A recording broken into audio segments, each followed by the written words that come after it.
안녕하세요. 김진혜입니다. 오늘 이 시간에는 기독론 서론을 함께 공부해 보도록 하겠습니다. 여러 가지 공부들이 지금 많이 이어지고 있는데 제 목회자들께서도 관심이 많이 있고 또 자료 공유라든지 또 공부를 다시 재교육을 할 수 없는데 뭐라도 좀 가르쳐 주면 좋겠다 하는 분들이 많이 있어서 뭐 조금씩 공부를 해 보도록 하겠습니다. 이 자료들은 제가 이제 그 조유신학에 대해서 교회에서 성도들과 또 우리 목사님들하고 같이 공부하기 위해서 만든 것이고, 자료들이 워낙 방대해서 모으는데 좀 시간이 걸렸습니다. 그래서 실제로 새벽기도 시간에 이런 거 한번 실시해 봤는데 굉장히 반응들이 좋고 교우들이 예수님에 대해서 많이 알고 싶어 한다 하는 것도 느끼게 되어서 이 부분에 대해서 조금 공부해 보도록 하겠습니다. 페이지는 이거는 이제 전체는 조이신학에서 좀 큰 걸로 나갑니다만은 교재용으로 만들었기 때문에 이 조금 다른 책과는 좀 차별성 있게 진행이 될 수가 있겠습니다. 제가 이제 여러 권의 책을 저술을 하고 6권의 책을 저술을 하고 7권 전자책까지 7권 정도 되는데 앞으로도 저술할 내용들이 많이 있는데 마침 이 유튜브 강의라든지 이런 걸 통해 가지고 내용을 나눌 수 있는 이런 것들이 많이 개발돼서 앞으로 종이책이 이게 어떻게 미래가 될지 잘 모르겠네요. 하지만 여기에 대해 좀 공부를 해보도록 하겠습니다. 기독론은 예수님에 대한 것이죠. 기독론은 예수 그리스도의 오심과 공생애 그리고 죽음과 부활, 승천과 재림에 대하여 다루는 분야죠. 원약 범위가 넓고 내용이 방대하여 일반적으로 다루기가 매우 난해하고 집대성하는 것은 쉬운 일이 아닙니다. 이런 이유에서 신학교에서도 아주 어려운 학문 분야에 속하여 있고 평신도들이 접근하기에는 결코 용이한 것이 아닙니다. 그래서 본서는 기독론에 대하여 진술을 하되 성경을 중심으로 진술하여 평신도들의 접근을 돕고 2000년 기독교 역사의 교리들을 서술의 형태로 나열하여 정통신학과 개혁신학의 열매와 가실들을 접해보도록 기획이 되었습니다. 알기 쉬우면서도 성경과 고리를 통하여 바른 신앙에 도달하는 것을 목표로 저술이 되었습니다. 교회에서 실시하는 특별 새벽 기도 시간에 한번 해보았는데 아주 확실히 효과가 좋아서 연속 기획을 하게 되었습니다. 그리스도를 알면은 영생에 이를 뿐만 아니라 바른 믿음과 헌신에 도달한다. 주님이 나를 위해 죽으셨기에 나도 주를 위해 죽어야겠다는 마음이 생기고 생의 목표가 생기고 삶의 목적이 바뀌게 되는 것이다. 그렇죠? 그리스도를 알면은 영생에 이르죠. 우리가 예수 그리스도를 알면은 영생은 하나님 아버지와 그의 보내신 자 예수 그리스도를 아는 것이다. 예수님 그렇게 말씀하셨잖아요. 그래서 영생에 이르는 사람이 길을 찾았다. 예수를 알면은. 그럼 거기에 더해 가지고 바른 믿음과 헌신에 도달합니다. 예수를 바로 알면은 바른 믿음과 이제 헌신에 도달하게 되죠. 어느 정도까지 도달하게 되냐? 주님이 나를 위해 죽으셨기에 나도 주를 위해 죽겠다는 마음이 생겼다. 사도 바울의 마음이죠. 주께서 나를 위해서 목숨을 버리셨기 때문에 우리가 살아도 주를 위해 살고 죽어도 주를 위하여 죽나니 그러므로 우리가 사나 죽으나 주의 것이다 해서 삶의 목적이 바뀌어 버리게 되는 거죠. 이게 그리스도론을 공부하는 큰 이유 중에 하나입니다. 주를 위해 살면은 이전에 나를 위해 살던 삶의 방식에서 해방되어 평안에 이르고 참된 자유에 이르게 되는 것이다. 현대인의 모든 고민은 자기에게서 묶여서 발생을 하게 되는데 복음을 알면 인간은 자기에게서 놓여서 해방이 된다. 그렇습니다. 현대인의 모든 고민은 자기에게서 묶여가지고 발생을 하게 되죠. 나의 자기 자신에게 묶여가지고 나의 그 생리적 욕구, 안전의 욕구, 사랑의 욕구, 존경의 욕구, 자아 실현의 욕구 여기에 막 매여가지고 내 삶이 막 고민스럽게 이어지고 있는데 예수 그리스도를 알면은 인간은 그런 것들을 추구하는 생한 사존자라 그러잖아요. 생리, 안전, 사랑, 존경, 자아 실현 이거 생한 사존자에서 놓여가지고 해방이 되는 겁니다. 인간의 가장 큰 적은 자기 자신인데 이런 자기에게서 놓여서 새로운 삶을 살게 돼요. 주를 위한 삶을 살면 자기에게서 풀려납니다. 주를 위한 삶을 살면 사람이 자기에게서 풀려나요. 이것이 복음의 삶을 사는 사람들이 누리는 진정한 자유가 됩니다.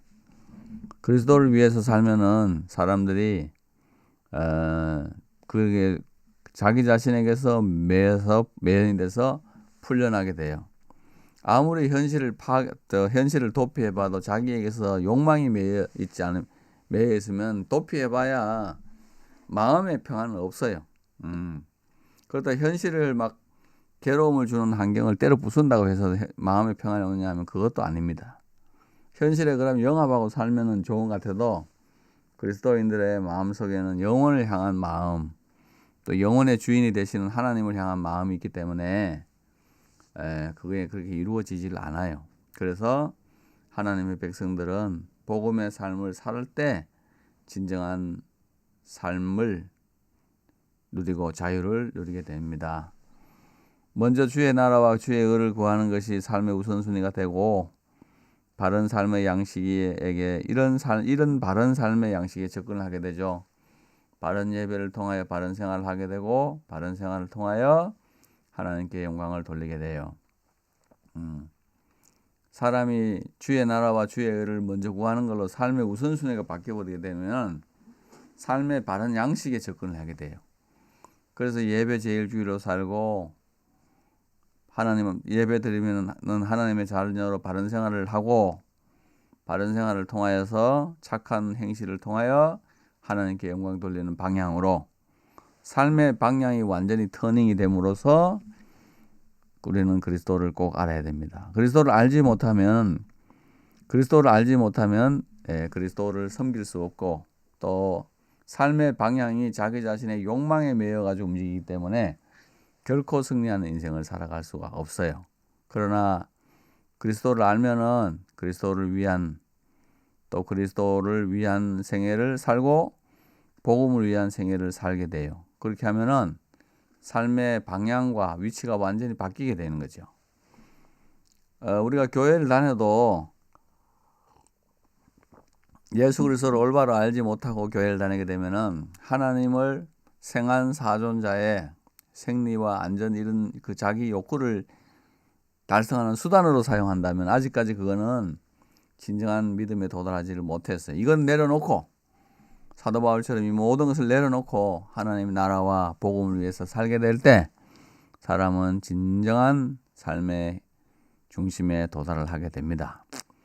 이 책의 근본 재료는 성경이고요. 교리의 다양한 재료들은 한국이 낳은 세계적인 개혁주의자들의 교리사, 교회 신학 이런 것들을 참고했습니다. 다양한 재료들은 세계적인 개혁신학자들의 교리사와 조직신학 그리고 그분들의 다양한 저술들을 참여했어요.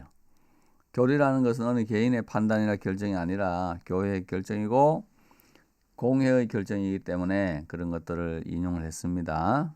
다만 저술의 방식이 기존 교과서들과는 다르게 성경을 주텍스트로 사용하고 나머지 참고서들이나 결의들은 부텍스트로 진술이 되었다는 점에서 그리고 평신도들이 접근할 수 있도록 기술하였다는 점에서 일정 부분 차이가 나게 됩니다. 그렇죠? 그다음 자 이제 여기 서론이고 요거는 기독론에 대한 서론 본문으로 한번 들어가 보도록 하겠습니다. 시간 되실 때 그냥 들으면 됩니다. 기독론이라는 것은 기독론 1장이죠. 기독론은 예수 그리스도에 대하여 탐구하는 신앙과 지식의 분야예요.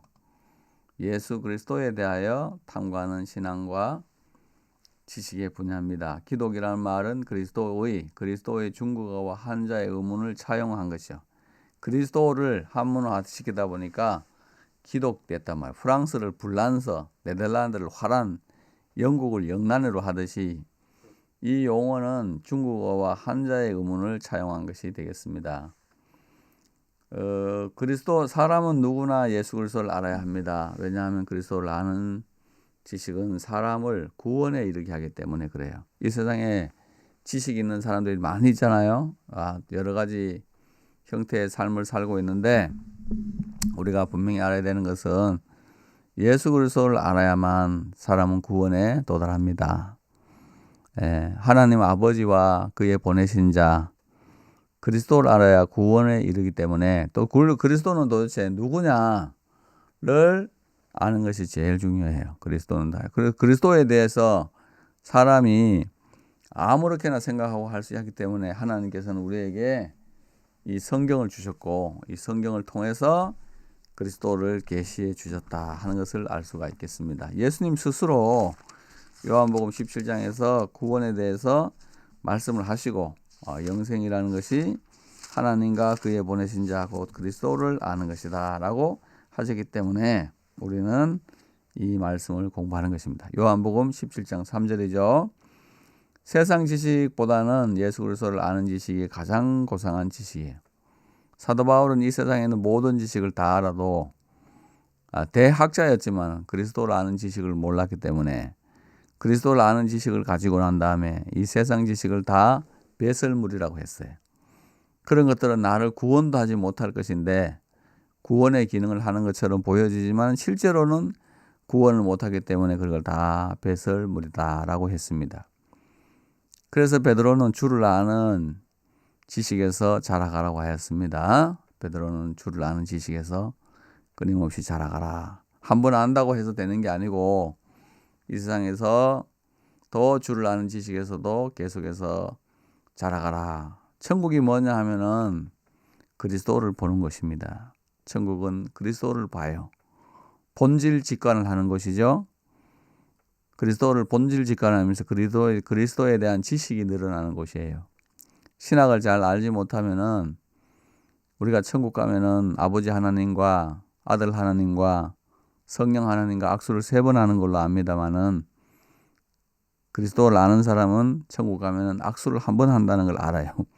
그리고 그 그리스도 안에서 삼위일체 하나님을 보는 거예요. 이게 바로 삼위일체 하나님의 신비고 삼위일체 하나님의 보이지 않는 참으로 귀한 지식입니다. 미스테리하지만은 성경을 통하여 완전히 알게 됐습니다.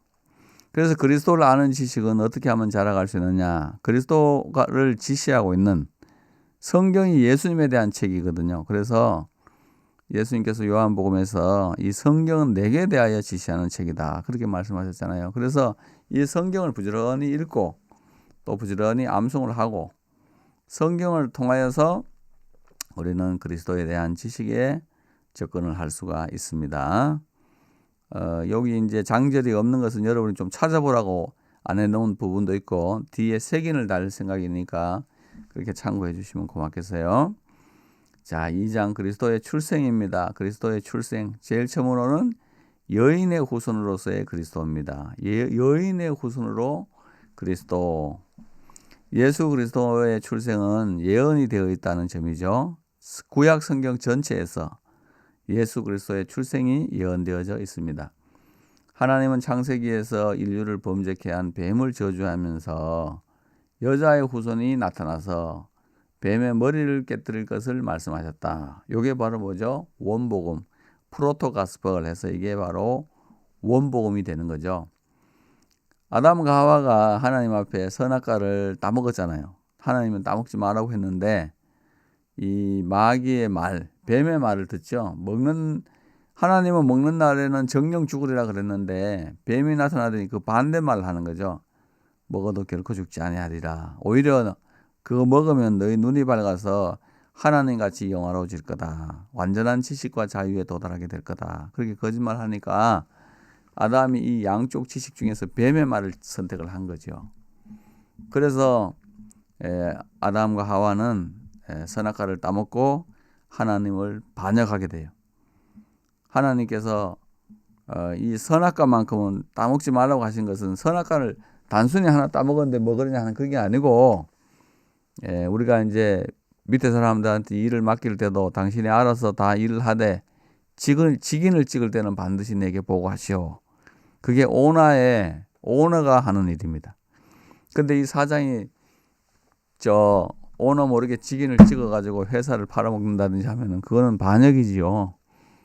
다른 건 네 마음대로 다 해라. 그러나 직인을 찍는 것만큼은 내게 보고를 해라. 이렇게 이제 오너하고 사장하고 고용주하고 약속이 되어 있는 것 같이 하나님이 모든 것을 네 마음대로 먹고 다 하되 이 선악과만큼은 먹지 말라는 것은 하나님의 주권을 인정하라는 것이에요. 그 말씀을 하신 하나님의 주권을 인정하라는 거예요. 그 자체에 무슨 독이나 이런 게 있었던 게 아니고 그 말씀을 통해서 하나님은 내가 주권이 있다는 것을 분명히 알게 해주는 거죠.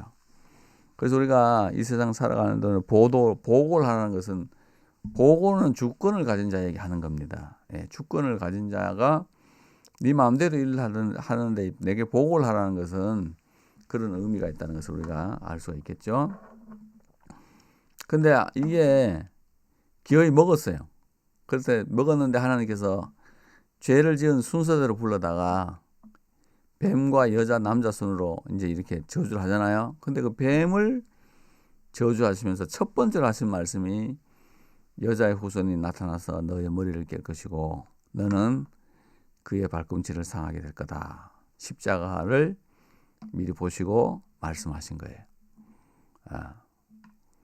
근데 사람은 그걸 잘 알아듣지를 못해서 그 판결 현장에 아담과 하와가 있었거든요. 근데 그 말을 잘 못 알아들었는지 아담의 아내인 하와가 가인을 낳고 내가 여호와로 말미암아 득남을 했다라고 함으로 가인을 여자의 후손으로 오인하였어요.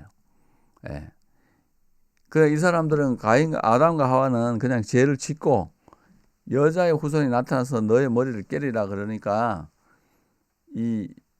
하와를 통해서 태어나는 가인을 통해 가지고 하나님 이 문제를 100% 해결할 줄 알았거든. 근데 오인을 한 거지. 하나님은 여기서 여자의 후손이라는 거는 그런 생육법으로 오는 게 아니다는 거죠. 오인했어. 그러나 하나님은 여자의 후손이 남녀 간의 생육법에 의해서 출생을 하는 것이 아니라 처녀의 몸, 동정녀의 몸에서 출생할 것을 알려주셨다. 보라 처녀가 잉태하여 아들을 낳으리니 그 이름을 임마누엘이라 하리라 하심으로 여자의 후손이란 처녀의 몸에서 출생할 것을 구체적으로 지시해 주셨어요. 사람들이 오해를 할까봐 동정녀를 통해서 분명히 나게 될 거다. 버진, 성관계를 하지 않는, 성적 접촉을 하지 않는 처녀를 통해서, 그 처녀를 동정녀를 하거든요. 그 처녀를 통해서 예수 그리스도가 나게 될 것을 말씀해 주셨어요. 옛날에는 처음에는 어떻게 사람이 생육법을 통하여 가지고 성관계를 하지 않고 애가 나느냐, 그렇게 성경에 대해서 반문하는 이성주의자들이 많고 합리주의자들이 많았죠. 근데 요즘에는 그런 질문 잘 안 하죠. 왜냐하면은 굳이 남자 여자가 생육법을 안 해도 인공수정도 있고 시험관도 있고 그런 거 통해서 다 자녀들이 생산되지요. 그리고 이제 어떤 동물들의 경우에는 전기 충격만 줘도 전기로 충격만 줘도 새끼를 낳는 경우가 많이 있어요. 특별히 그 파충류 같은 거는 전기 충격만 줘도 새끼를 낳는다고. 그러니까 굳이 그럴 필요가 없는 거죠. 요즘에도 여자의 난자에서 핵을 빼고 그 핵 속에다 남자의 핵을 집어넣으면 사람이 생기잖아요. 요즘에는 그런 말 하는 좀 무식한 사람이 많이 없어졌는데 그래도 하나님께서 여자의 후손으로 출생할 것을 구체적으로 지시를 했어요. 그런데 처녀의 몸에서 출생하지만 그 이름을 임마누엘로 지정을 하셨어요. 하나님이 우리와 함께 하신다는 말인데 이것은 마리아의 몸에서 태어난 이가 하나님임을 계시하신 거다. 인간의 죄 문제를 해결하기 위해서 하나님이 사람의 몸을 입은 거예요. 인간의 죄 문제를 해결하는 것은 사람이 못합니다. 죄와 사망과 사탄과 지옥 같은 인간의 본질적인 문제는 사람이 해결을 못해요. 지금 우리가 과학이 많이 발달해서 뭐 살아가고 있지만은 여전히 병의 문제가 남아 있고 죽음의 문제가 남아 있죠. 병으로 인해서 죽는 것은 수술을 통해서 조금씩 늘어나긴 했지만 그래도 궁극적으로는 사람은 다 죽어요.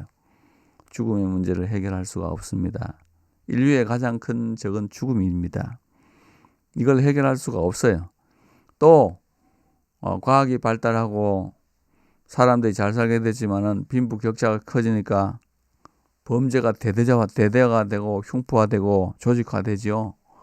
더 많은 사람들이 범죄로 인해서 죽어요. 옛날에 우리나라 조선시대 기록 읽어보면은 살인사건 한 명 일어나면은 조선 천지가 떠들썩했다고. 살인사건 한 명만 일어나도. 근데 지금은 뭐 많게는 거의 하루에 한 명 정도는 일어난다 그러죠. 그죠? 한 365명 정도는 살인사건이 늘 일어나는 동네에 우리가 살고 있다. 뭐 그 플러스 마이너스 되는 건 좀 있지만 많이 일어나네 좀 더 일어나고 하잖아요. 그와 같이 과학이 발달해도 사람들은 여전히 죄인으로 남아 있습니다. 그리고 사탄의 문제는 여전히 남아 있죠. 사탄의 역사함으로 말미암아 수많은 정신병들이 생기고 영적인 병이 생기고 있어요. 불안증으로부터 시작해서 우울증과 공황장애로 이어지는 이 불면증에서 출발해서 그런 것들 다 연결되죠. 그죠? 인간은 아직 여전히 패션만 바뀌었지 죄인으로만 남아 있어요. 또 잘 살게 될수록 어때요? 잘 살게 되면 될수록 인간의 욕망은 아까 말씀대로 생한 사존자를 통해서 생리적이고 안전, 사랑, 존경, 자가 실현으로 막 올라가지요. 그러다가 안정이 되면 생활이 어느 정도 안정되면은 남자는 여체를 찾아서 아름다운 여자를 찾아서 움직이고 여자는 허영을 찾아서 움직이게 되므로 이 세상이 이렇게 시끄럽고 어려움이 많이 있어요. 그래서 하나님은 이 죄의 문제를 또 죽음의 문제를 사탄의 문제를 영혼의 문제를 본질적으로 해결하기 위해서 본인이 사람의 옷을 입고 이 땅에 오신 거예요. 그게 바로 그리스도입니다. 예수 그리스도. 하나님이 사람의 옷을 입고 이 땅에 오신 거예요. 그래서 사도 바울이 빌립보서 2장에서 그러죠. 그런 근본은 하나님의 본체시지만 하나님과 동등됨을 취할 것으로 여기지 아니하시고 자기를 비우시고 낮추시고 죽기까지 순종하였으니 곧 십자가에 죽으심이라 그랬다고. 하나님이 본체이신 예수 그리스도가 이 땅에 오신 거예요. 하나님이 사람의 인성을 입은 거. 하나님이 사람의 인성인 영혼과 육체를 입은 걸 보고 예수 그리스도다 이렇게 말씀드릴 수가 있어요. 임마누엘이라는 것은 하나님이 우리와 함께 하신다는 말인데 이것은 마리아의 몸에서 태어나신 이가 하나님이십니다. 여인의 몸에서 출생을 하였지만은 신성을 가지신 하나님이다 말이에요. 어떻게 이게 가능하냐? 이걸 초대교회 때부터 많이 싸웠다고. 한인격의 두 본성. 한인격의 두 본성이 있다는 것은 신성과 인성이 예수 그리스도라는 한 인격 속에 있다는 거죠. 인성과 신성이 혼합, 분열, 분리, 결합 이런 이 혼합되고 섞이는 방식이 아니라 우리의 육체와 영혼이 우리 속에 있지만 우리가 한 인격으로 존재하는 것과 같이 예수 그리스도가 바로 신성과 인성이 두 본성이 한 인격 속에 있는 거지. 그래서 예수 그리스도의 그 존재는 한없는 신비가 있습니다. 예수 그리스도의 존재 안에는 한없는 신비가 있어요. 그러나 완전한 인성에 완전한 신성을 취하시기 때문에 100% 하나님이고 100% 사람이기 때문에 신앙 고백을 통해서 또 역사를 통해서 그는 예수 그리스도는 하나님에게서 나온 하나님이요 빛에서 나온 빛이시며 신성에 있어서는 하나님과 동본이고 인성에 있어서는 우리와 동본이다. 그렇게 고백을 하는 겁니다. 그게 니콘, 에칼, 콘콘 그러죠? 니케아, 니콘, 에칼, 콘콘, 콘스탄티노플. 그 다음에 에베소, 칼케톤, 그 다음에 콘콘은 콘스탄티노플 그렇게 돼 있죠. 6번의 회의를 통하여 그거를 결정을 하게 된 거다. 이사야는 그의 출생의 이름이 다음과 같아. 이는 한 아이가 우리에게 낳고 한 아들을 우리에게 주신 바 되었는데 그 어깨에는 정사를 메었고 이름은 기묘자 모사 전능하신 하나님 영존하신 아버지 평강의 왕이라 할 것임이라 그랬어요. 어깨에 정사를 메었다는 것은 인류의 모든 문제를 정치적으로 해결한다는 말씀입니다. 수천만 명의 북한 사람이 자유를 얻는 길은 일일이 다 개인이 탈북하여 천신만고 끝에 자유의 땅으로 가는 것도 있지만은 정치적으로 세고 수노비가 구소련의 고르바초프처럼 공산주의를 포기하고 자유를 선언하면 끝이 나죠. 예수 그리스도는 온 인류의 문제를 정치적으로 해결하는 메시아죠. 정치적인 해결이란 인류의 모든 죄를 십자가를 짐으로 완전히 그리고 영원히 해결하는 것을 말합니다. 아버지와 아들이 언약의 근거에서 인류의 문제를 해결하는 거죠. 자, 이 우리나라가 일본에게서 해방이 됐잖아요. 왜 해방됐어요? 우리가 막 독립운동도 열심히 했지만 가장 궁극적인 거는 미국이 일본에다가 나가사키 히로시마에 원폭을 때리고 뚜르기 패니까 일본의 왕이 그 미국 군함에 올라가지고 항복문서에 서명함으로 다 해방이 된 거예요. 그걸 정치가 해결한 거죠. 그 정치적으로 그걸 다 해결한 거예요. 그 하나님께서 이 인류의 죄 문제를 어떻게 해결하기로 하셨느냐? 아버지와 아들이 이 땅에 오시기 전에 아들이 십자가를 지고 피 흘려서 인류의 죄를 속하고 죽음으로써 죄값을 지불하면은 아버지가 인류의 모든 죄를 사해 주기로 언약했다. 이걸 영원 언약이라고 그러죠. 영원 언약. 영원한 언약이에요. 하나님께서 아버지가 아들이 이 세상에 오셔가지고 아들을 보내시면서 하나님의 아들이 이 세상에서 우리 죄를 위하여 십자가에 못 박혀 죽으시면은 인류의 모든 죄를 사해 주기로 그렇게 하신 거예요. 그건 정치적으로 해결되어 버린 거지. 개개인이 막 죄와 싸워가지고 죽음과 싸우고 마귀하고 싸우고 지옥하고 싸워서 되는 게 아니고 하나님이 정치적으로 깨끗하게 해결을 한 거죠. 사람이 죄를 지었기 때문에 사람의 모양으로 입법자 대신 하나님이 사람의 형상과 모양을 입으시고 십자가에 달려서 죽음으로써 그 죄값인 죽음을 다 지불해 버린 거예요. 먹으면 죽으리라 그랬잖아요. 그 죄를 지었는데 그 죄값을 지불해 버린 거지. 그래서 예수님이 십자가에 못 박혀 죽으실 때 다 이루었다. 테텔레스타이라 그러죠. 다 이루었다는 말은 로마 말로는 빚을 다 갚았다. 완불하였다. 완불했기 때문에 완불 영수증을 지급해야 되는 것을 보고 테텔레스타이 그래요. 돈을 다 갚으면은 빚을 채권자가 도장을 찍는다고. 다 갚았다고. 바로 그거지요. 하나님은 예수 그리스도께서 이 죄값을 다 갚으심으로 그것을 우리의 구원의 길로 해 주신 겁니다. 그리고 그 아들을 구주로 아들이 지신 십자가를 구원으로 믿는 사람들의 죄를 사해 주시고 성령과 영생 구원을 주시기로 언약을 하셨어요. 놀라운 일이에요.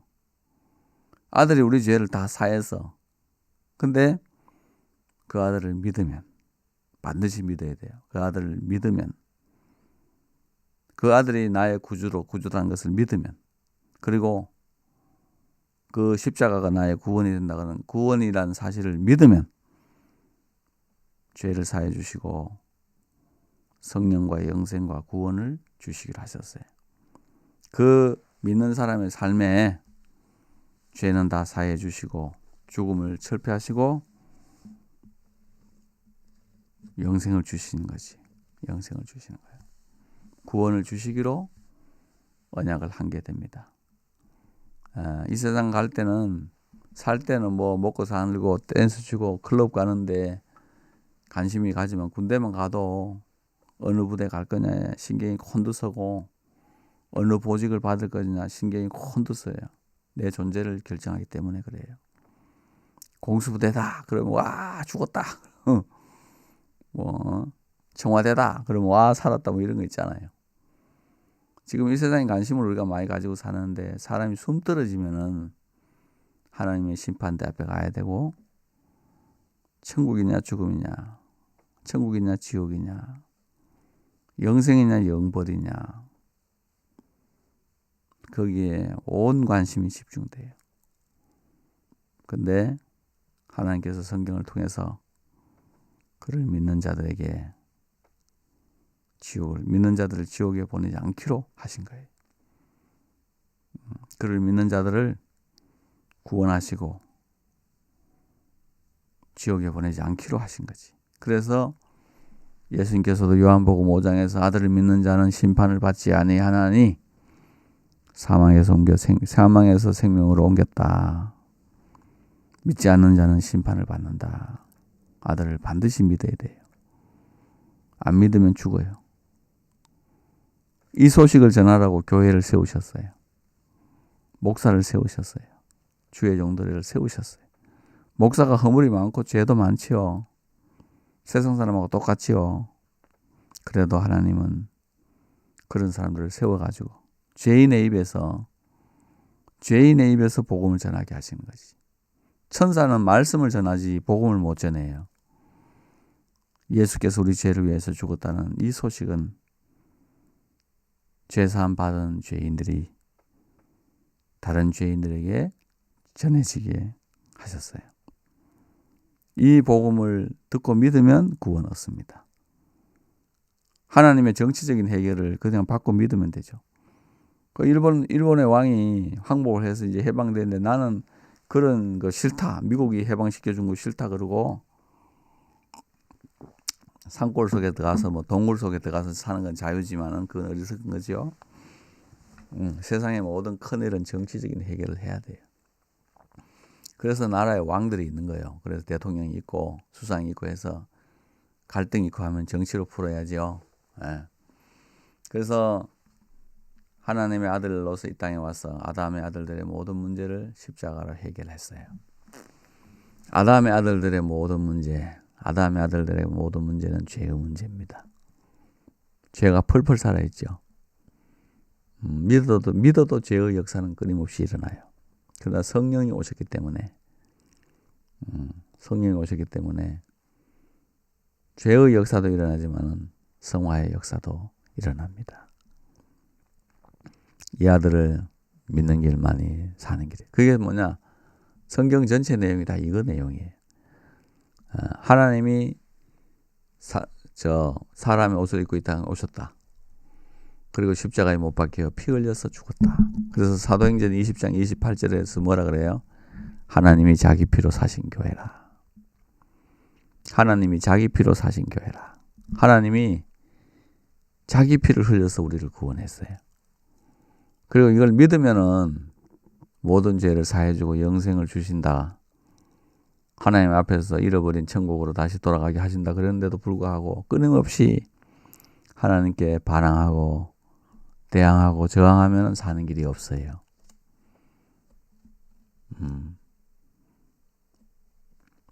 창조주를 무시하고 자연이 저절로 무에서 만들어졌다 이렇게 하죠. 진화론의 중심은 무예요. 무. 불교도 무에서 출발하고 힌두교도 다 무에서 출발하거든. 그러니까 이 종교는 무로 돌아가는 게 구원이라. 이 종교 자체가 무에서 출발하는 종교야. 불교나 힌두교나 진화론이나 이 세상 많은 종교들이 다 그런 거죠. 그러니까 무로 돌아가면은 그게 구원이 돼. 근데 기독교는 그렇게 출발 안 하고 창조주에서 출발해. 창조주가 사람을 만들었는데 사람이 죄를 지었어. 그러니까 이 사람이 하나님께로 돌아가야 돼. 죽고 나면 반드시 그 영혼이 하나님 앞에 서야 되는데 우리가 살아있는 동안에 예수를 믿으면은 구원 얻어요. 그래서 요한복음 11장에서 예수님께서 뭐라 그랬어요? 나는 부활이고 생명인데 나를 믿는 자는 죽어도 살아요. 그 다음 말씀이 뭐야? 살아서 나를 믿는 자는 영원히 죽지 아니하리라. 살아서 예수를 믿어야 돼요. 숨이 붙어있는 동안에 십자가의 강도처럼 죽기 마지막 순간에라도 예수를 믿으면 구원을 얻게 돼 있어요. 그것이 하나님 우리에게 주신 구원의 가장 중요한 말씀이 됩니다. 자기 아들을 보내가지고 이 죄 문제를 해결했다. 아담의 죄 문제를 아들이 해결했기 때문에 사도 바울이 로마서 5장에서 한 사람 아담으로 말미암아 죄가 들어오고 죄로 말미암아 사망이 들어왔다 이거예요. 모든 사람에게 사망이 왕노를 돼요. 그러나 하나님의 은사는 이와 같이 아니하니 그 한 사람 예수 그리스도로 말미암아 의가 세상에 들어오고 의로 말미암아 생명이 들어왔다. 많은 사람이 의인이 되리라 그러잖아. 많은 사람이 의인이 된다. 그건 중요한 말씀이 되죠. 한 사람 아담으로 말미암아 인간이 망했는데 한 분 예수 그리스도로 말미암아서 인간이 다시 구원을 얻게 되는 거죠. 거기에 구원의 기쁨이 있고 구원의 생명이 있어. 이 사실을 알면은 마음의 평안을 얻고 삶의 자유를 얻을 수 있어요. 하나님이 나를 위해서 내가 하나님의 아들에 의해서 죄사함을 받고 살아간다는 것은 큰 은혜이죠. 그래서 첫째로 성경이 약속한 게 바로 뭐죠? 여자의 후손이 예수 그리스도. 사탄이 예수의 발꿈치를 못으로 찔러서 상하게 했지만은 예수님은 그때 이후에 그때 십자가에서 사탄의 머리를 깨버린 거예요. 머리를 깬 자는 설 수가 없지요. 머리 끼어진 자는 설 수가 없어. 머리가 깨지면. 팔 한쪽 있어도 사람이 없어도 설 수 있잖아요. 다리 한쪽 날아가도 설 수가 있지 사람이. 근데 머리가 깨지면 서지를 못해. 그때부터 사탄의 나라는 아무리 세우려 해도 세워지지 않아. 사탄이 아무리 모든 이론을 다 동원하고 모든 자신의 졸개들을 만들어가지고 진화론도 만들고 종교도 만들고 무로 출발하고 창조주를 잊어버리는 모든 노력을 아무리 해도 그 나라는 서질 않아요. 절대 설 수가 없어. 머리가 깨지기 때문에. 근데 하나님 나라는 영원하다 그랬죠. 발꿈치는 상했지만은 그 나라는 영원해요. 그걸 또 깨닫는 백성들이 하나님 섬기고 예수 안에서 하나님을 섬기고 교회를 섬기고 주의 종들을 잘 섬기죠. 그래서 하나님 나라가 계속해서 발전하게 돼 있어요. 물론 뭐 교회가 없어지고 뭐 하는 그런 것도 있지만 그래도 하나님 나라는 전진 없이 다 중단 없이 성장을 하고 있고 하나님의 택한 백성들이 다 생명책의 이름이 기록된 백성들이 다 예수 믿으면 이 땅은 종말이 와요. 그래서 그리스도인들에게는 종말의 날이 공포의 날이 아닙니다. 공포의 날일 수가 없어요. 죽는 날도 공포의 날이 아니에요. 헤어지는 게 좀 슬퍼서 눈물 나겠지만은 공포의 날은 절대로 아닙니다. 아들을 구주로 믿고 아들이 진 십자가를 구원으로 믿는 사람은 구원을 얻기 때문입니다. 네, 오늘 여기까지 하고요. 다음 시간에는 아담의 후손으로서의 그리스도에 대해서 한번 살펴보도록 하겠습니다. 샬롬, 평안하십시오.